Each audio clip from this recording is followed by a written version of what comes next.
नमस्कार दोस्तों, द्वारिका क्लासेस में आप लोगों का स्वागत है। आज हम संविधान की महत्वपूर्ण अनुसूचियां पढ़ेंगे। जैसा कि हमारी टोटल अनुसूची कितनी है, 12 अनुसूचियां हैं जिनको हम एक एक करके कंप्लीट करेंगे। जैसा कि हमारे संविधान की पहली अनुसूची है, पॉइंट हमारा फर्स्ट है, उसमें राज्यों के नेम यानी नाम एवं उनके राज्य क्षेत्र।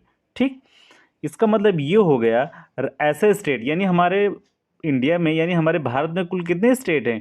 28 स्टेट हैं। ठीक, उनके नाम एवं उनके राज्य क्षेत्र के बारे में बताया गया है इसमें। ठीक, और सेकंड पॉइंट में बताया गया हमारे संघ राज्य क्षेत्र यानी जो केंद्र शासित प्रदेश हैं उनके बारे में, उनकी सीमाएं, उनके क्षेत्र के बारे में बताया गया है, जो कि 8 स्टेट हैं। ठीक, यानी कि 28 और 8 टोटल कितने हो जाएंगे? 36। यानी जो 36 हमारे जो स्टेट्स हैं, यानी 28 क्या कौन से स्टेट हो गए?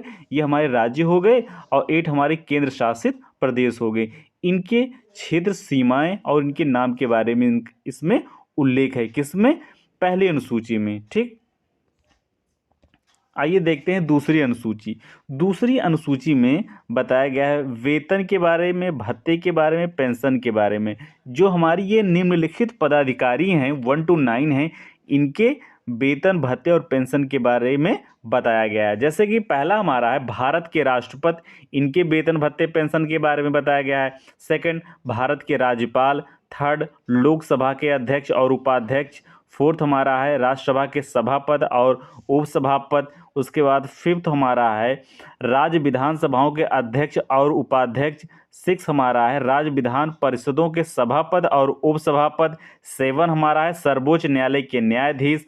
एट्थ हमारा है उच्च न्यायालय के न्यायाधीश।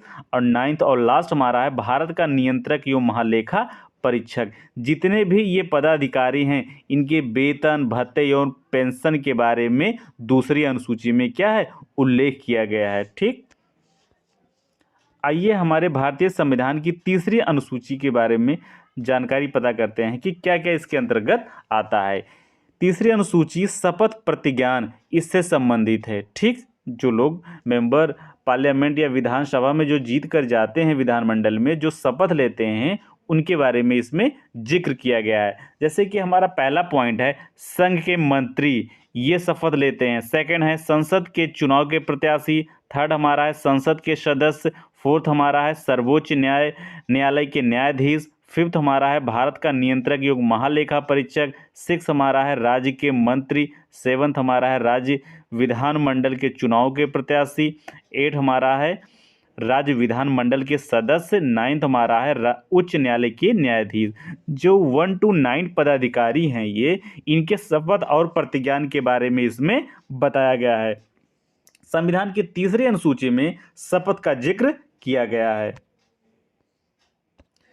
चौथी अनुसूची में क्या बताया गया है? राज्य और संघ राज्य क्षेत्र के लिए राज्यसभा में सीटों का आवंटन, यानी कि यूनियन टेरिटरी और जो स्टेट्स हैं, यानी कि 28 क्या है हमारे?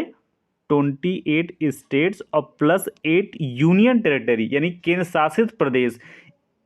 इन जगहों से राज्यसभा में सीटों का आवंटन, यानी कि राज्य और यूनियन टेरिटरी क्षेत्रों के लिए राज्यसभा में सीटों का आवंटन का जिक्र किया गया है। किसमें? चौथी अनुसूची में। चौथी अनुसूची में राज्य और केंद्र शासित प्रदेश से राज्यसभा में सीटों का आवंटन या स्थान बताया गया है। पांचवी अनुसूची अनुसूचित क्षेत्रों और अनुसूचित जनजातियों के प्रशासन तथा नियंत्रण से जुड़े प्रावधान हैं। इसमें बताया है कि जो कौन से, जो शेड्यूल कास्ट के हैं और शेड्यूल ट्राइब्स के जो एरियाज के प्रशासन और नियंत्रण से जुड़े प्रावधान हैं, उनके बारे में बताया गया है। किसमें? पांचवी अनुसूची में। यानी पांचवी अनुसूची SC ST से संबंधित है। किससे संबंधित है? SC और ST से। इनके प्रशासन और नियंत्रण के बारे में इसमें उल्लेख किया गया है। छठी अनुसूची हमारी क्या है? असम, मेघालय, त्रिपुरा और मिजोरम राज्यों के जनजातीय क्षेत्र के प्रशासन के बारे में उपबंध हैं। यानी जो हमारे ईस्टर्न स्टेट हैं, जैसे असम हो गया, मेघालय हो गया, त्रिपुरा हो गया और मिजोरम हो गया, राज्यों के जनजातीय जो ट्राइबल्स एरियाज हैं, ये इन सब स्टेटों के उनके प्रशासन के बारे में कुछ स्पेशल प्रोविजंस हैं, उनका उल्लेख 6ठी अनुसूची में किया गया है। 7वीं अनुसूची क्या बताती है हमारी, इसमें 3 सूचियां हैं। क्या है इसमें? 3 सूचियां हैं, संघ सूची, राज्य सूची, समवर्ती सूची। जैसा कि पहला संघ सूची यानी यूनियन लिस्ट, जिसमें 100 सब्जेक्ट हैं, इसमें 100 सब्जेक्ट पर क्या है, संघ कानून बना सकता है। सेकंड हमारा राज्य सूची यानी स्टेट लिस्ट, जिसमें 61 सब्जेक्ट हैं, यानी कि स्टेट इसमें 61 सब्जेक्ट पर काम कर सकता है।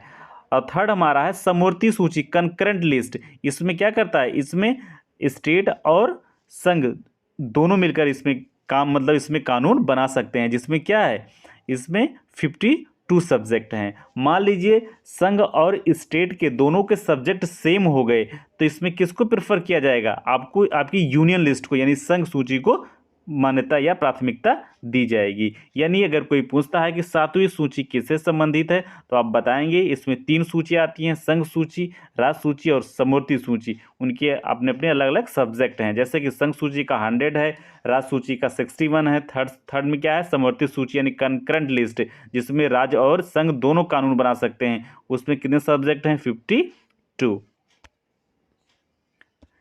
आइए हमारी 8वीं अनुसूची जो भाषाओं से संबंधित है, यानी इसमें भाषाओं का उल्लेख किया गया है। वर्तमान में इस सूची में 22 भाषाएं शामिल हैं, ठीक, जबकि मूल संविधान में कितने भाषाएं थी, 14 भाषाएं थी।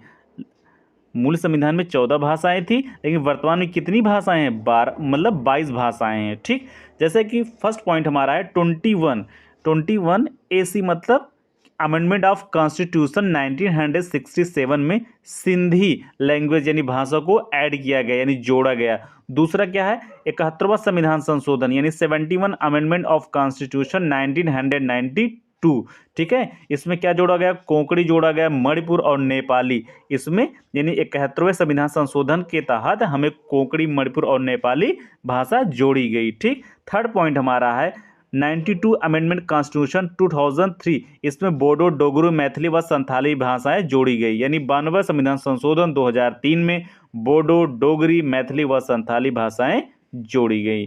अगर कोई पूछता है कि 8वीं अनुसूची किससे संबंधित है, 8वीं अनुसूची भाषाओं से संबंधित है, जिसमें हमें हमारे 22 भाषाओं का उल्लेख किया गया है। इसे 3 पॉइंट है, यानी कि 21 अमेंडमेंट, 71 अमेंडमेंट, 92 अमेंडमेंट। इसमें क्या किया गया है, इसमें भाषाओं को अलग अलग साल में जोड़ा गया। जैसे 1967 में सिंधी को जोड़ा गया, 1992 में कोंकणी, मणिपुर और नेपाली को जोड़ा गया, और 2003 में क्या जोड़ा गया, बोडो, डोगरी, मैथिली व संथाली।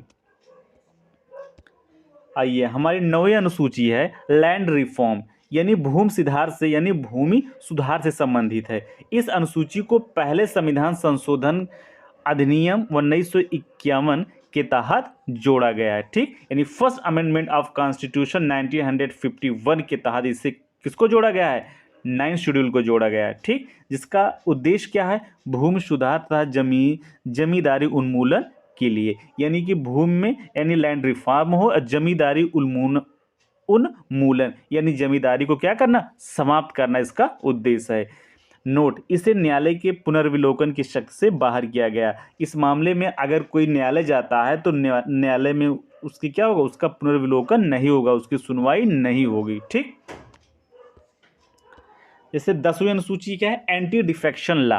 इसमें दल बदल, एंटी डिफेक्शन लॉ यानी 10वीं अनुसूची दल बदल कानून से संबंधित है। इसमें दल बदल के आधार पर संसद और विधानसभा के सदस्यों की निरर्हता से संबंधित उपबंध है, ठीक। इस अनुसूची को 52वें संविधान संशोधन अधिनियम 1985 द्वारा जोड़ा गया है।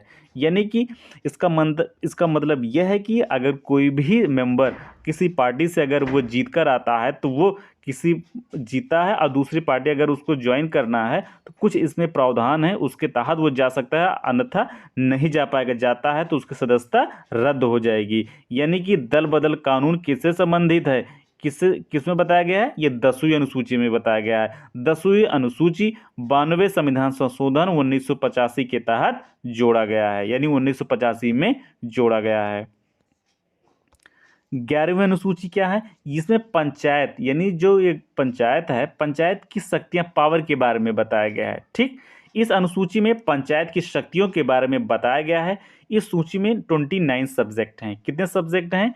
यानी कि जो हमारे ग्राम प्रधान, ग्राम पंचायत ही प्रधान ही नहीं, जो ग्राम पंचायत संबंधित जितने भी पावर्स हैं, जितनी भी योजनाएं हैं, जो इनके मुखिया हैं, 21 सब्जेक्ट पर काम करेंगे। ठीक, ये उनके पावर, उनके उनके सर्किल के बारे में बताया गया है। ठीक है ना, उन्हें उनको उनके अंदर क्या क्या योजनाएं आती हैं, क्या उनके पावर होती हैं। ठीक, इस अनुसूची को 73वें संविधान संशोधन अधिनियम 1992 द्वारा जोड़ा गया है, यानी कि 73 अमेंडमेंट ऑफ कॉन्स्टिट्यूशन 1992 में जोड़ा गया है। ठीक, अगर 11वीं अनुसूची सिंपल में बताना है आपको, ये पंचायत की पावर यानी कि पावर ऑफ पंचायत के बारे में बताया गया है। ठीक, 12वीं अनुसूची क्या है?